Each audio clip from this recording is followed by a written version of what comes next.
안녕하십니까. 2학년 학생 여러분들 안녕하십니까.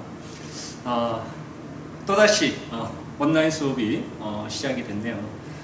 참 안타깝게도 계속해서 대면 수업을 해왔는데 또 2학기 개학의 시작과 함께 온라인 수업이 시작이 되었습니다. 이젠 좀 익숙해진 것 같습니다. 그렇죠? 여러분들도 좀 익숙하실 겁니다. 또 주어진 환경에서 최선을 다해서 우리는 공부를 하면 될 것 같습니다. 자, 동아시아사 2학기 1차시입니다. 자, 오늘 공부할 부분은요, 신의 혁명에 대해서 공부할 텐데요.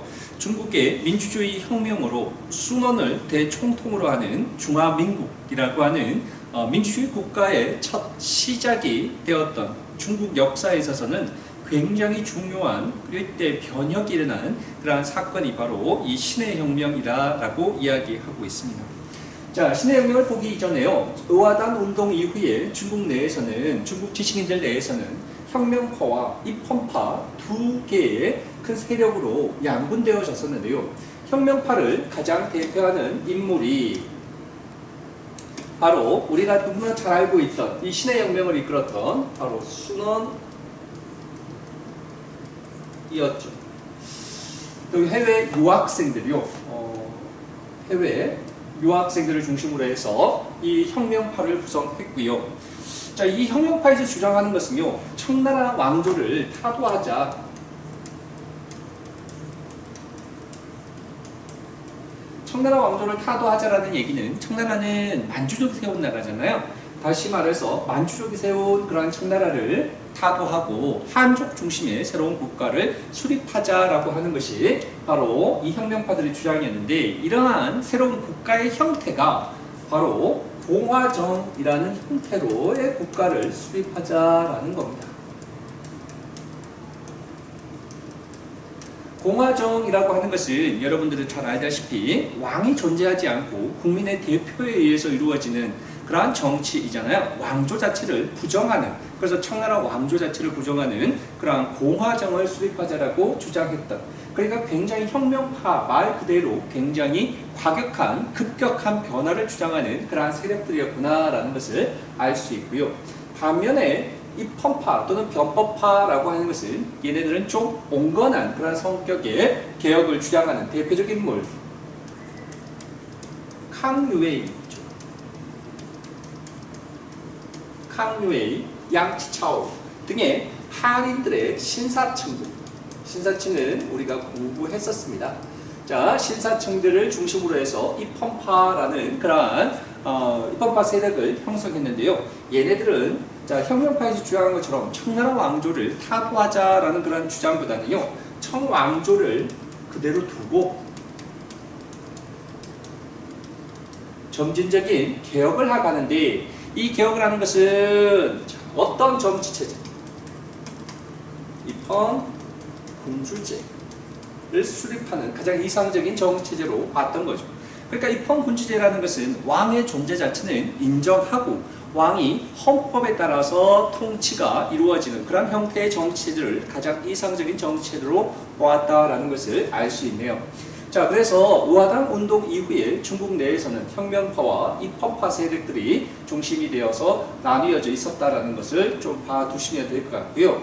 자, 우리가요, 이전에 신의 혁명이 일어나기 이전에 태평천국운동, 양무운동, 변법자강운동, 이런 운동들이 두루두루 일어났는데요. 자, 특히 변법자강운동이 실패하게 되는 것이 바로 우리가 앞에서 살펴본 것처럼 서태후를 비롯한 보수 세력들의 그러한 반발로 인해서 결국은 변법자강운동이 실패로 끝났잖아요. 그런데 이러한 보수 세력들도 더 이상은 견뎌낼 수가 없었던 겁니다. 그래서 이 보수 세력들이 중심이 돼서 개혁의 필요성을 절감하고 정치체제를 바꾸자라고 하는 개혁이 일어나게 되는데요. 광서신정이라는 것은 여러분들 이거 좀 봐두셔야 되네요. 그렇죠? 집권 세력인 보수 세력들이 개혁에 대한 필요성을 더 이상은 미룰 수가 없어서 마지 못해서 일어났던 그러한 정치적인 개혁이다라는 것을 보시면 되겠네요. 그래서 이 입헌군주제 받아들이겠다, 의회도 설치하겠다, 또 과거 제도도 폐지하겠다, 군제도 개편하고 근대식의 요 신식군대, 신군을 창설하겠다 등의 그러한 개혁의 내용입니다. 자, 그런데 이 광서신정이라는 것처럼 보수 세력들이 마지못해서 한 개혁이기 때문에 잘 이루어지지는 못했던 거죠. 어쨌든 이러한 개혁들이 추진돼 가는 데 있어서 엄청나게 많은 세금들이 들어가게 되고, 또 이전에 있었던 의화당 운동으로 인해 가지고 배상금을 지불해야 되는 이 모든 국비가 너무 많이 지출이 되어지다 보니까 개혁도 해야 되고 배상금도 지불해야 되고 그러한 많은 어려움이 있으니까 이러한 것들을 위해서 세금을 엄청나게 많이 늘리게 되어지고, 그러면서 백성들의 원성은 더욱더 자자해지고, 이러한 세금이 더욱더 많이 필요해지게 되면서 마침내 이 보수 세력들은 민영철도를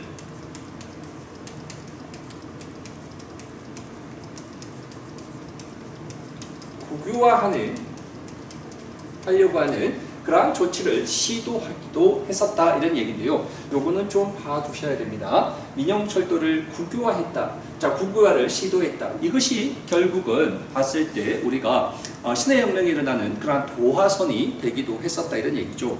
이 말은 무슨 말이냐면요. 국가가 민영으로 되어 있던 그러한 철도들을 국가 소유로 바꾸려고 하는 그런 정책을 추진했다는 얘기죠. 이렇게 국가 소유로 바꿔서 국가에서는 외국의 이 철도 부설권을 담보로 해서 차관을 도입해서 이때 국가의 재정 수익을 보다 더 확충하려고 하는 그러한 시도를 했던 거죠. 이렇게 되다 보면 당연히 국가에 대한 철도의 부설권 이런 것들을 외국에 다 넘어가게 되면서 결국은 굉장히 국가 재정에 되려 더 어려움이 생기게 되어진다. 그래서 국민들은 여기에 대해서 민영철도를 국유화하는 것에 대해서 굉장히 강한 반발을 하게 되어졌던 거죠. 자, 그래서 이 사건이 바로 민영철도의 국유화 시도가 결국은 뭐로 이어지는 신해혁명으로까지 이어지는 그러한 계기가 되어졌다라는 그러한 얘기하고 있는 거네요. 다음 페이지 한번 보겠습니다. 자, 순원 중심으로 해서요. 여기 한번 볼게요. 순원을 중심으로 해서 앞에 살펴봤던 혁명파들은 중국 혁명동맹회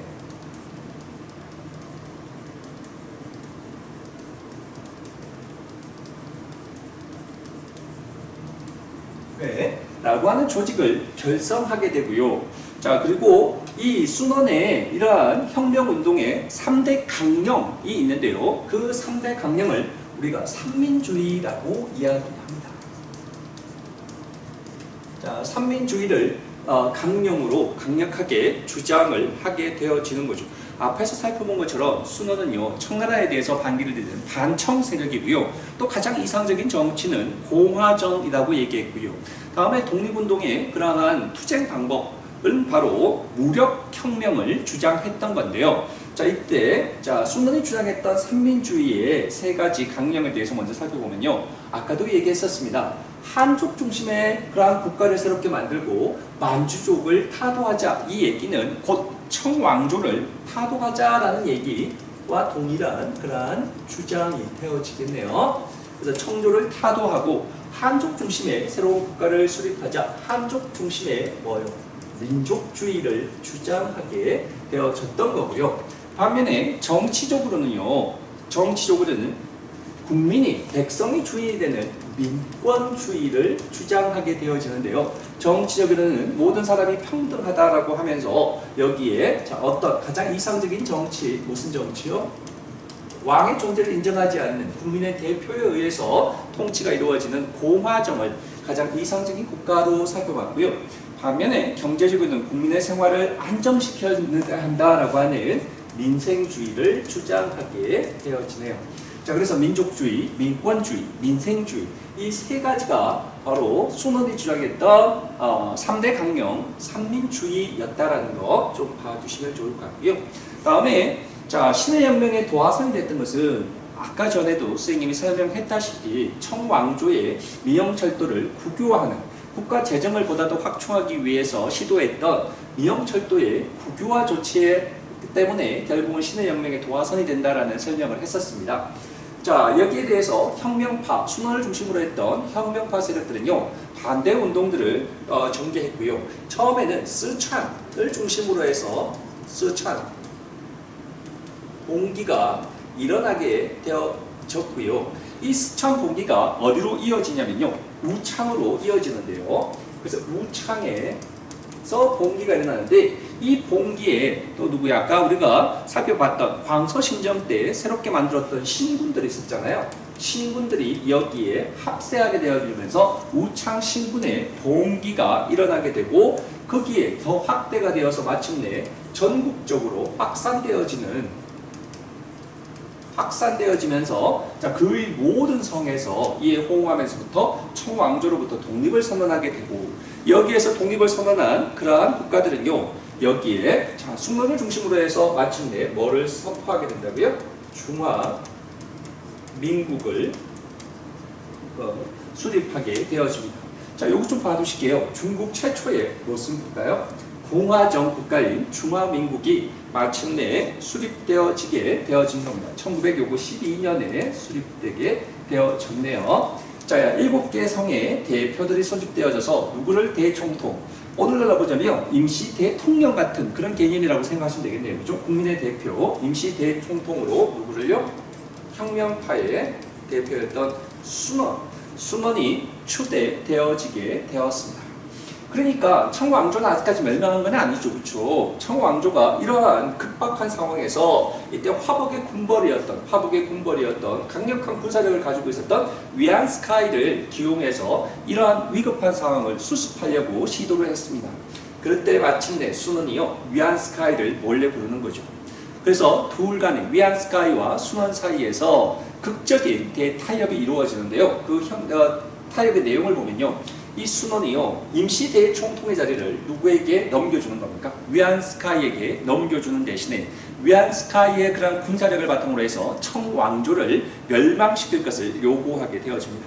그래서 이때 위안스카이는요 이 순원이 주장했던 이러한 제안이 자기에게 조금 더 손해되는 게 아니죠. 자기에게 굉장히 유리한 그런 조건을 내세웠기 때문에 이를 받아들이게 되고 마침내 위안스카이에 의해서 청나라의 멸망이 이루어지게 되어졌다 이렇게 얘기하는 거죠. 청왕조의 마지막 황제가 바로 선통제 부의라고 얘기하는데요. 우리가 앞에서 살펴봤던 그의 아버지 광서제죠. 또 그의 할아버지 가장 강력했던 권한을 가지고 있던 서태후 이러한 세력들이 다 죽게 되면서 이 부의가 3살 때 선통제로 즉위하게 되면서 굉장히 3살 그러니까 3살 때 뭘 알겠습니까? 그렇죠? 3살의 황제가 즉위하게 되면서 마지막 황제로서의 역할을 잠깐 하다가 마침내 위안스카이에 의해서 쫓겨나게 되고 청왕조가 멸망하게 되죠. 그래서 우리가 마지막 황제라는 영화를 보면요. 바로 이 부의의 그러한 일대기를 그린 그러한 또 영화가 만들어지기도 했었습니다.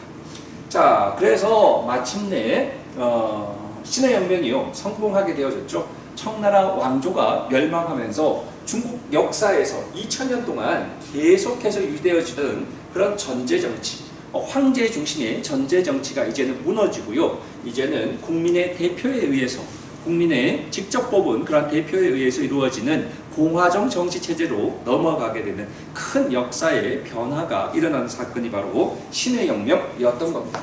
자, 다음요. 잠깐 넘어가 볼까요?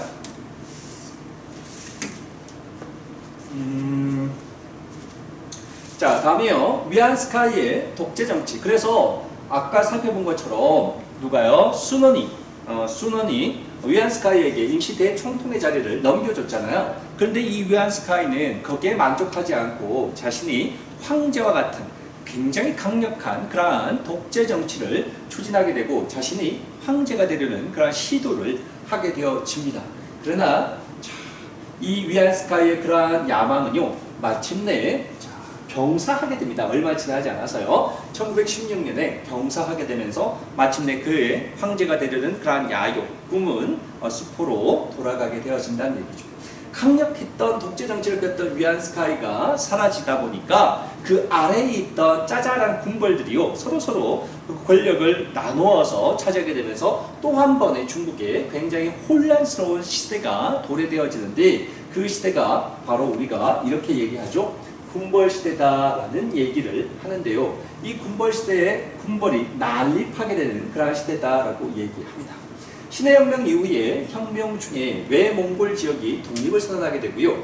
또 이 신해혁명이 또 베트남에도 굉장히 큰 영향을 주는데요. 베트남의 독립운동가 가장 대표적인 인물 판보이 저우죠. 판보이 저우가 광저우의 베트남 광복회를 조직하게 됩니다. 베트남 광복회라는 조직을 결성하게 되어지는데요. 이 베트남 광복회에서 여기서 판보이 저우가 이때 신해혁명을 보고 베트남 또한 중국의 신해혁명과 같은 그 결과와 같은 그러한 정치 체제를 만들어야 된다. 그래서 이 판보이 저우가 베트남 광복회에서 주장했던 베트남의 가장 이상적인 정치는요, 당연히 무슨 국가요? 민주공화국을 수립하자라는 주장을 했고요. 또한 투쟁의 방식은 바로 어떤 방식? 순원이 주장했던 무장 독립투쟁을 주장하게 되어지는 투쟁을 전개하자라고 주장했던 그러한 단체가 바로 베트남 광복회입니다. 그 이전에 선생님이 얘기했었죠. 이 판보이 저우는 처음에는 프랑스에 저항하기 위해서 유신회라는 조직을 만들었고요. 러일 전쟁 이후에 일본이 승리하게 되면서 일본의 문물을 적극적으로 수용하기 위해서 일본의 유학생들을 많이 보내는 그러한 동유운동이라고 하는 운동을 전개하기도 했던 그러한 인물입니다. 이 1911년에 이 신해혁명이 끝나고 난 다음에 또다시 이제는 롤 모델이 또 바뀐 거죠. 이제 일본에서부터 뭐로 바뀐 겁니까? 중국의 신해혁명으로 바꾸게 되어지면서 그가 조직했던 이 유신회라는 조직을 해산하고 다시 베트남 광복회라는 조직을 광저우에 만들면서 그의 베트남의 가장 이상적인 정치 형태는 이제 일본의 롤 모델이 아니라 중국의 신해혁명을 자신의 롤 모델로 삼았던 그런 대표적인 인물이 바로 판보이 저우라는 그런 베트남의 독립운동가이네요. 자, 다음에 러일 전쟁과 한일 강제 병합에 대한 내용을 잠깐 살펴볼게요. 대한제국의 수립과 독립협회 활동인데요. 자, 여기 한번 볼게요. 을미사변이 일어나게 되면서 을미사변이라는 것을 명성황후가 시해되는 그러한 사건이 벌어졌잖아요. 자, 그 전에 을미사변 이전에 우리가 앞에서 살펴봤던 것이 바로 청일전쟁부터 살펴볼게요. 청일전쟁이 일어나게 되었고요. 청일전쟁에서 일본이 승리하게 되면서 마침내 일본이 조선에 대한 그러한 지배권을 차지하게 되는 듯 했으나 그러나 여기에 일본이 청나라의 야오퉁 반도를 차지하는 것에 대해서 러프도 세 나라가 삼국을 간섭을 하게 되어지죠. 삼국 간섭이 일어나게 되고 그러면서 삼국 간섭 이후에 러시아가 조선에 대한 그러한 주도권이 굉장히 강화되어지고 그러면서 민씨 세력이 러시아의 친러 세력으로 급선회하게 되어지는 거죠. 그러면서 거기에 따라서 일본이 이러한 친러적인 성향을 보이는 민비를 시해하는 을미사변이 일어나게 되고요. 을미사변 이후에 고종은요 어디로 도망갑니까? 아관판천 러시아 공사관으로 거처를 옮기게 되어지고요. 여기에 따라서 국민들이 황궁할 것을 굉장히 강력하게 요청했고 거기에 가장 앞장섰던 고종의 황궁을 가장 강력하게 주장했던 단체가 바로 독립협회였고요. 그래서 마지못해서 2년여 만에 마침내 경운궁으로 다시 황궁해서 고종이 이제 대한제국이라고 하는 그러한 새로운 국가 대한제국을 선포하게 되어졌던 거네요. 그렇죠? 그리고 대한제국을 선포하고 그 다음에 광무개혁을 본격적으로 추진해 가는데요. 이 광무개혁이라는 것은요, 고종이 중심이 돼서 일어나는 그러한 개혁이기 때문에 당연히 성격 자체가 위로부터 개혁이었고요. 이 광무개혁의 대부분의 내용들은요, 여기에 대한국제라고 하는 새로운 헌법에 드러나는데요. 이 헌법의 내용들이 모든 권한이 누구에게 집중되어지는 황제에게, 고종에게 집중되어지는 전제 황권을 강화하기 위한 황권을 강화하기 위한 그러한 개혁들이 추진되어져 갔던 것이 바로 광무개혁이었다라고 좀 봐두시면 좋을 것 같네요. 그러니까 한마디로 말해서 이 광무개혁이라는 것은 다시 역사의 수레바퀴를 지금 민주주의 형태로 모든 권한을 국민들, 왕의 권한을 빼앗아서 국민들에게 주어지는, 백성들에게 주어지는 그런 민주주의 형태가 아니라 옛날 정치, 그러니까 모든 것들을 왕이, 황제가 중심이 돼서 이루어지는 전제 황권으로 다시 돌아가려고 하는 무슨 성격을 가지고 있는, 복고주의적인 성격을 가지고 있는 개혁, 위로부터의 개혁이었다라는 거 좀 기억하시면 좋을 것 같고요. 다음에 우리가 살펴봐야 될 단체가 독립협회라는 단체인데요. 아까 선생님이 설명했습니다. 그렇죠? 이 고종의 황궁을 제일 강력하게 주장했던 그러한 단체가 독립협회다라고 얘기했었는데요. 이 독립협회를 조직했던 인물이 바로 필립 제이슨이라고 불리는 서재필이잖아요. 서재필은 우리가 갑신정변 때 급진개혁파로 대표적인 또 인물 중에 한 사람이 서재필이었는데, 이 갑신정변이 실패로 끝나면서 일본으로 망명을 갔다가 서재필은요 미국으로 가서 의학을 공부하게 되고 거기서 계속해서 공부를 하고 심지어는 미국 국적까지 획득했던 인물입니다. 그리고 난 다음에 다시 고국으로 돌아와서 제일 먼저 했던 일이 바로 독립신문을 창간하는 일이었습니다. 그렇다면 왜 서재필이 제일 먼저 독립신문이라고 하는 신문을 만들었을까요? 그 이유는 서재필이 거기에서 행적에서 살펴볼 수가 있죠. 서재필이 갑신정변이 실패했다고 그랬잖아요. 자, 그러면서 미국계까지 망명을 갔다고 했는데 서재필이 갑신정변의 실패에서 큰 깨달음은 어떤 거죠? 갑신정변을 이끌었던 몇몇 소수 엘리트들이 자신들이 중심이 돼서 개혁을 이끌어갈 수 있을 것이다. 민중은 우매하기 때문에 민중과 함께 뭔가 독립운동을 전개하는 것은 불가능할 것이다 라고 생각을 했었는데, 그런데 그들만의 소수 엘리트만의 갑신정변이 실패로 끝나게 되면서 마침내 큰 깨달음을 얻었던 거죠. 이러한 운동들이 다 누구와 함께 이루어져야 된다는 얘기입니까? 민중과 함께 뭔가 이루어져야만 한다라는 깨우침을 얻게 되는 거죠. 그런데 이 당시의 민중들이라는 것은 너무나 우매하다 보니까 이 민중들을 어떻게 해야 된다는 얘기입니까? 계몽을 해야 되고, 이 계몽을 통해서 민중들과 함께 뭔가 독립을 이루어내는 것이 제일 중요하다라는 그런 깨우침을 얻었던 거겠죠. 그렇게 되면서 서재필은 민중 계몽을 위해서 독립신문을 제일 먼저 창간하게 되어졌고요. 자, 그리고 난 다음에 독립협회를 조직하면서 민중들을 계몽하기 위해서 만민공동회 같은 그러한 민중 집회를 또 개최하면서 민중을 계몽하려고 하는 그러한 많은 노력들을 일궈 갔던 그러한 대표적인 인물이 바로 서재필이라는 인물이네요. 자, 이 정도 보시고요. 다음 페이지로 넘어가도록 할게요. 다음에 오늘의 또 하나의 큰 챕터는 럴 전쟁입니다.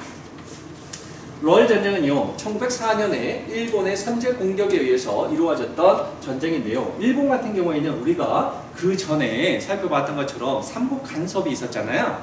1895년에 삼국 간섭으로 청나라로부터 거의 획득했던 야오뚱 반도를 러시아의 압박, 러프독 세 나라의 그러한 압력에 의해서 다시 다 먹은 야오뚱 반도를 배타낼 수밖에 없는 그러한 치욕을 맛봤잖아요. 그로부터 10년 후에 마침내 러시아한테 당했던 그 치욕을 갚게 되어지는데요. 그 전쟁이 바로 럴 전쟁이네요. 그렇죠? 자, 한국과 만주 지역을 둘러싸고 러시아와 일본 간에 마침내 전쟁이 일어나게 되고, 이 전쟁의 선제 공격은 바로 일본의 그러한 선제 공격으로 전쟁이 시작되어집니다. 그래서 이런 전투들을 통해서 마침내 일본이 승리하게 되는 그러한 전쟁이 바로 러시아와 일본 간에 일어났던 럴 전쟁입니다. 자, 이때 일본이 이 강력했던 러시아를 이길 수 있었던 가장 또 큰 원동력이 됐던 것은 바로 러시아의 남하를 굉장히 걱정하면서 걱정스러운 눈빛으로 바라보고 있었던 두 나라, 어떤 나라요? 미국과 영국의 그러한 일본의 지원, 이런 것들을 통해서 러시아를 견제하려고 했던 두 나라의 일본에 대한 지원이 있었기 때문에 가능했다라고 얘기하죠. 자, 이 러시아 열 전쟁이 일어나는 가운데에서도 이때 미국과는 가스라, 테프트, 밀약을 통해서, 다음에 여기 글자가 좀 보이죠? 잘 보시기 바랍니다. 가스라, 테프트, 밀약입니다. 가스라, 테프트 둘 다 미국과 일본의 외무상들을 얘기하는 겁니다. 다음에 자, 제2차 영일동맹. 이런 동맹들이 체결되어지면서요. 이 영국과 미국의 지원이, 일본에 대한 지원이 결정적으로 일본이 러일 전쟁에서 승리할 수 있는 그런 또 하나의 원동력이 되어지는 거죠. 이 전쟁에서 승리하게 되면서 일본이 한반도에 대한 독점적인 지위를 보장받게 되어지는 거죠. 다음 결과부터 한번 볼게요. 그리고 일본의 승리로 인해서 마침내 포츠머스 조약이 체결되어집니다. 그래서 이때 이 포츠머스 조약의 내용을 보니까요, 일본이 리순과 다른 지역의 조차권을 얻게 되는데요. 리순과 다른은요, 어느 지역에 있는 거냐면요, 야오뚱 반도에 있는 그러한 지명입니다. 그러니까 이 야오뚱 반도를 청일전쟁 때 승리하면서 일본이 그때겠다가 누구한테 빼앗긴 겁니까?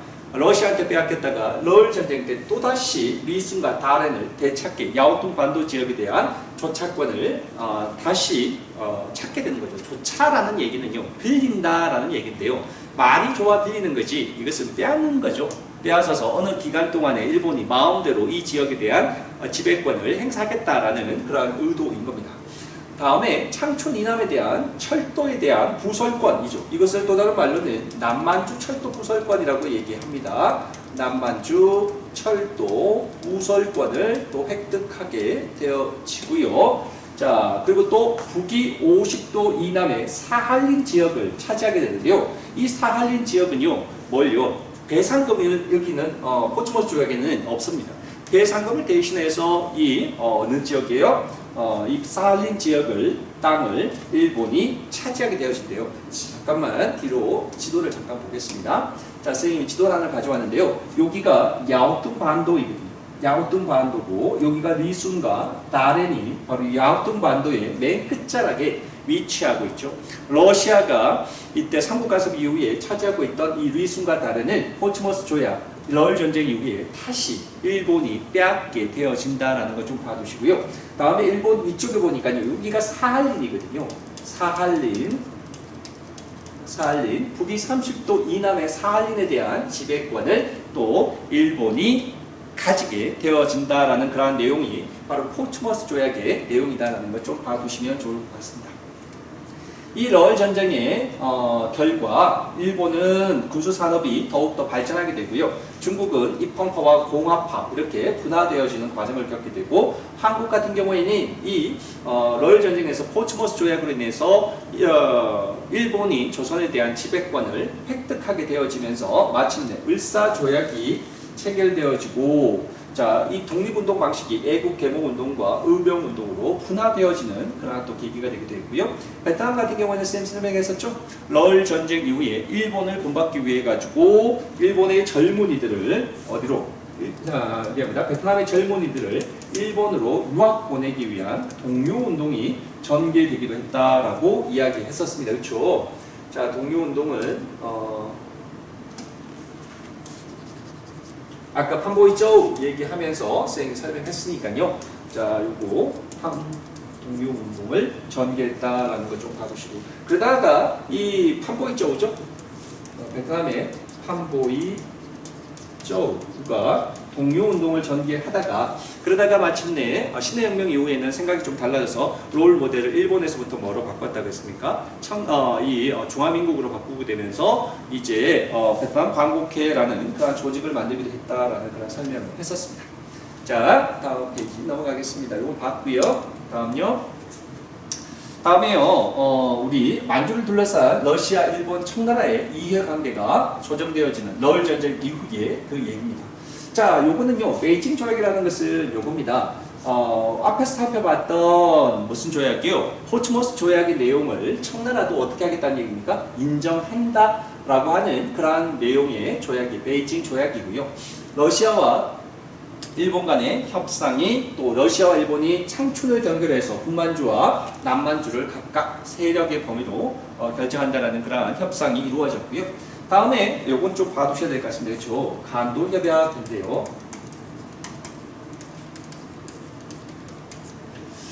19세기 이후에 이때 청나라와 우리나라 간에 이 간도를 놓고 영토 분쟁이 굉장히 치열하게 전개되기도 했었는데요. 그런데 이때 자 을사조약이 체결되고 난 이후에 청나라와 일본 간에 우리나라 외교권을 빼앗겨 버렸잖아요. 1905년에 외교권이 박탈되어지면서 일본이 우리나라 외교 문제에 대해서 일본이 마음대로 이루어졌던 겁니다. 그래서 청나라와 일본 간에 이 조약이 체결되어지면서 마침내 일본이 남만주 철도에 대한 구설권을 획득하는 대신에 이때 계속해서 19세기 이후에 계속해서 일어났던 간도 지역에 대한 영토 분쟁을 일어나고 있었는데 그 간도 지역을 일본이 어느 나라 땅으로 인정해버렸다는 얘기입니까? 청나라 땅으로 인정해버리는 그러한 조약이 바로 간도 협약이죠. 그렇죠? 뭘 얻는 대신에요? 남만주 철도에 대한 구설권을 얻는 대신에 이 간도 지역을 영토 소유권을 청나라에게 손을 들어주는 그러한 조약이 바로 간도 협약이었네요.